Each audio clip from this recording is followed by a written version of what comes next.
ये भारतीय जनता पार्टी के लोग राम राम जप करके पूरे देश का माल हड़पने की कोशिश कर रहे हैं। सावधान हो जाना। प्राण प्रतिष्ठा कर ये साबित करना चाहते हैं राम को हमने पैदा किया, राम को हमने जीवन दान दिया। ये पाखंड, आडंबर, दिखावा, छलावा है। ये भगवान राम निष्प्राण थे, इनके अंदर जीव नहीं था, जीवन नहीं था, मृतप्राय हो चुके थे। हमने प्राण प्रतिष्ठा करके इनको जीवन दिया। यानी भगवान को भी चुना लगाने से ये बाज नहीं आते हैं। आप सब तो इंसान हो। भारतीय संविधान के पहले हम सभी लोगों को शूद्र कह करके जानवर से बदतर जिंदगी जीने के लिए मजबूर किया जाता रहा। धन्य है बाबा साहब डॉक्टर अम्बेडकर। हजारों साल की पीड़ा झेलने के बाद भी आपने किसी के साथ कोई भेदभाव नहीं किया। समान संविधान बना करके सबके सम्मान और स्वाभिमान की रक्षा की।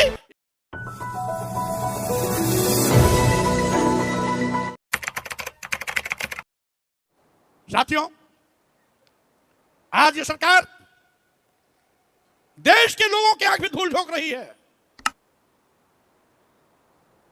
एक कहावत है, गांव में लोग कहते थे, राम नाम जपना पराया माल अपना। ये भारतीय जनता पार्टी के लोग राम राम जप करके पूरे देश का माल हड़पने की कोशिश कर रहे हैं। सावधान हो जाना।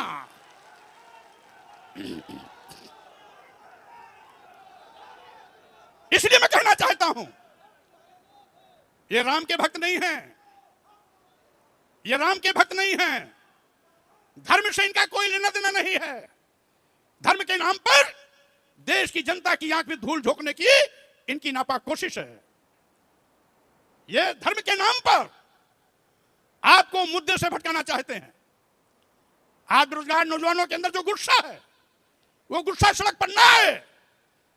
इसलिए धर्म और राम की दुहाई देकर उन नौजवानों को गुमराह करना चाहते हैं। दूनी लाभकारी मूल्य दिलाने का वादा करने वाली सरकार आज एमएसपी की मांग पर लाठियां बरसा रही है। किसान आंदोलन न करे, इसलिए धर्म के नाम पर धर्म की घुट्टी पिलाकर उसको चुप करना चाहते हैं। इनका धर्म आस्था से नहीं जुड़ा। इनका धर्म बेरोजगार नौजवान आवाज ना उठाए, किसान आवाज ना उठाए, व्यापारी धनाशोषण के विरोध आवाज ना उठाए, देश बेचने के खिलाफ कोई आवाज ना उठाए, लोकतंत्र को खत्म करने के विरोध में कोई आवाज ना उठाए, संविधान को खत्म करने के खिलाफ कोई आवाज ना उठाए। इसलिए भारतीय जनता पार्टी धर्म की दुहाई देकर, राम का नाम लेकर पूरे देश को ठगने की कोशिश कर रही है। मैं कहना चाहता हूं, राम लला मंदिर अयोध्या में बन रहा है तो यह श्रेय माननीय सर्वोच्च न्यायालय को जाता है। माननीय सर्वोच्च न्यायालय के निर्णय का हम सभी लोगों ने स्वागत किया था, क्योंकि हम सबकी आस्था न्यायपालिका में है। अब वाहवाही ये ले रहे हैं कि हमने बनवाया। प्राण प्रतिष्ठा कर ये साबित करना चाहते हैं राम को हमने पैदा किया, राम को हमने जीवन दान दिया। अरे माननीय मोदी जी, अयोध्या में जिस राम की हजारों साल से पूजा हो रही है, जिसे लोग भगवान मान करके मानते हैं कि ईश्वर सर्वत्र विद्यमान है, सर्वशक्तिमान है, सबको जीवन देता है, तो जो सबको जीवन देता है उसको प्राण प्रतिष्ठा करके आप क्या साबित करना चाहते हो? आप भगवान राम को जीवन दे रहे हो। ये धोखा नहीं तो क्या है? ये पाखंड, आडंबर, दिखावा, छलावा है। और साथियों, राम का अपमान भी, राम को मानने वाले लोगों के लिए मैं कहना चाहता हूं, ये राम का अपमान भी है। भगवान की प्राण प्रतिष्ठा करने की क्या आवश्यकता? जो सबको जीवन देता है उसको जीवन देने वाले मोदी जी कैसे? इसका मतलब साबित करना चाहते हैं ये भगवान राम निष्प्राण थे, इनके अंदर जीव नहीं था, जीवन नहीं था, मृतप्राय हो चुके थे। हमने प्राण प्रतिष्ठा करके इनको जीवन दिया। यानी भगवान को भी चुना लगाने से ये बाज नहीं आते हैं। आप सब तो इंसान हो। यानी आप सब तो इंसान हो, ये तो भगवान को भी धोखा देने में माहिर हैं। इसलिए साथियों, मैं कहना चाहता हूं, आज इनके गुमराहियत में मत आना। आज इस देश के नौजवानों को नौकरी चाहिए, आउटसोर्सिंग वाली नहीं, सरकारी नौकरी चाहिए, जिससे कि नौजवान अपने पैरों पर खड़ा हो सके। महंगाई से आम जनता की कमर टूट रही है। देश की करोड़ों करोड़ जनता को इस महंगाई से बचाना हम सबकी जिम्मेदारी है। किसानों पर ड्रोन के माध्यम से आंसू गैस छोड़े जा रहे हैं, रबर के बुलेट से फायरिंग की जा रही है, रास्ते में कील कांटे बिछाए जा रहे हैं।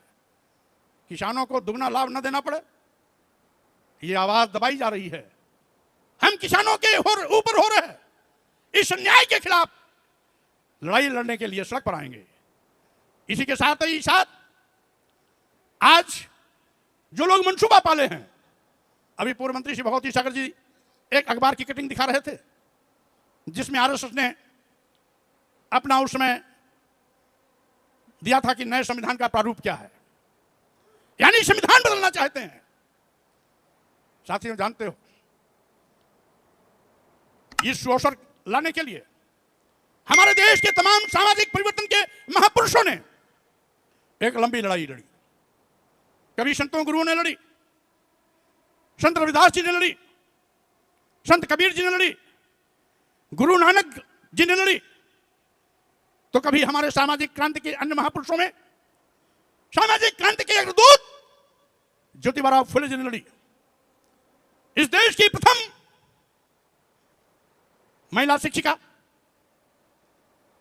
सावित्रीबाई फुले जी और राजा शेख जी ने लड़ी, तो फातिमा शेख जी ने लड़ी, तो कभी आरक्षण के जनक छत्रपति साहू जी महाराज इस लड़ाई को लड़े। अवसर मिला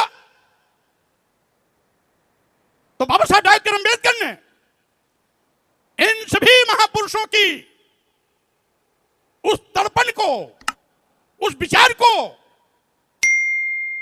ध्यान में रखते हुए इस देश को एक ऐसा भारतीय संविधान दिया, जिसके माध्यम से हम सभी लोग जो यहां पर बैठे हैं, भारतीय संविधान के पहले हम सभी लोगों को शूद्र कह करके जानवर से बदतर जिंदगी जीने के लिए मजबूर किया जाता रहा। हमें भारतीय संविधान बनने के पहले हमें पढ़ने लिखने का अधिकार नहीं था। इस देश की महिलाओं को भी पढ़ने लिखने का अधिकार नहीं था। आज हमारी बहनें और बेटियां ऊंचाइयों के शिखर पर हैं, आईएएस के रूप में, आईपीएस के रूप में, डॉक्टर, इंजीनियर, प्रोफेसर के रूप में।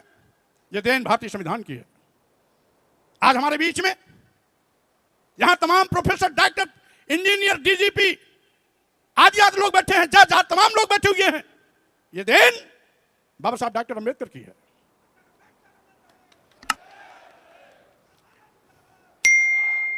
क्योंकि जब तक भारतीय संविधान नहीं था, मनु का संविधान था, उस समय एक कहावत चलती थी, नारी शूद्रो न धियताम। इस देश की स्त्रियों को, किसी भी वर्ग और जात की हो, और देश के शूद्रों को पढ़ाई शिक्षा नहीं देनी चाहिए। और इसीलिए इनकी व्यवस्थाकारों ने लिखा अपने धर्मग्रंथों में, यहां तक कि शूद्रों के लिए लिखा गया मनुस्मृति में, शूद्रम तु कार्येत दास्यम कृतम अकृतम वा दास्यैव तो जन्मना ब्राह्मणं तु स्वयं हुआ। यानी शूद्र को गुलामी करनी है, ब्राह्मण तो स्वयंभू भगवान का अवतार है, उसको कुछ नहीं करना है। जबकि ब्राह्मण समाज में भी तमाम ऐसे विद्वान पैदा हुए जो इस सड़ी गली व्यवस्था के खिलाफ आवाज बुलंद किया। पंडित राहुल संचेत्यायन, जिसका नाम था केदारनाथ पांडे, उन्होंने इस व्यवस्था को खुल करके विरोध किया। और साथियों, प्रोफेसर पंडित जगन्नाथ उपाध्याय जी, जो बीएचयू के पाली भाषा के हेड ऑफ डिपार्टमेंट हुआ करते थे, इस जात पात, छुआछूत, ऊंच नीच, भेदभाव मूलक व्यवस्था पर कड़ा प्रहार किया। आज भी ब्राह्मण समाज के तमाम ऐसे विद्वान हैं जो दलितों, आदिवासियों, पिछड़ों, अल्पसंख्यक समाज के साथ हो रहे अन्याय के खिलाफ मुखर होकर आवाज उठाते हैं। लेकिन कुछ ऐसे भी लोग हैं, वो अपना सम्मान तो चाहते हैं, लेकिन और किसी को सम्मान नहीं देना चाहते। बाबा साहब डॉक्टर अंबेडकर इसके जीवंत मिसाल थे। दुनिया के सबसे बड़े विद्वान थे अपने जमाने में, लेकिन जब भारत में आते हैं बड़ी विद्वता की डिग्रियां बड़ी बड़ी लेकर के, तो जात पात छुआछूत ऊंच नीच का दंश हर कदम पर उनको झेलना पड़ा। लेकिन भारतीय संविधान बनाते वक्त बाबा साहब डॉक्टर अंबेडकर ने, उनकी ये महानता थी, चाहते तो बदले की भावना से जिन लोगों ने इस देश के दलितों, आदिवासियों, पिछड़ों के साथ जुल्म जाति अत्याचार अन्याय किया था, उनके खिलाफ बदले की भावना से कुछ अन्यथा लिख सकते थे। धन्य है बाबा साहब डॉक्टर अंबेडकर। हजारों साल की पीड़ा झेलने के बाद भी आपने किसी के साथ कोई भेदभाव नहीं किया, समान संविधान बना करके सबके सम्मान और स्वाभिमान की रक्षा की। इसके लिए आज पूरा देश आपके लिए ऋणी है।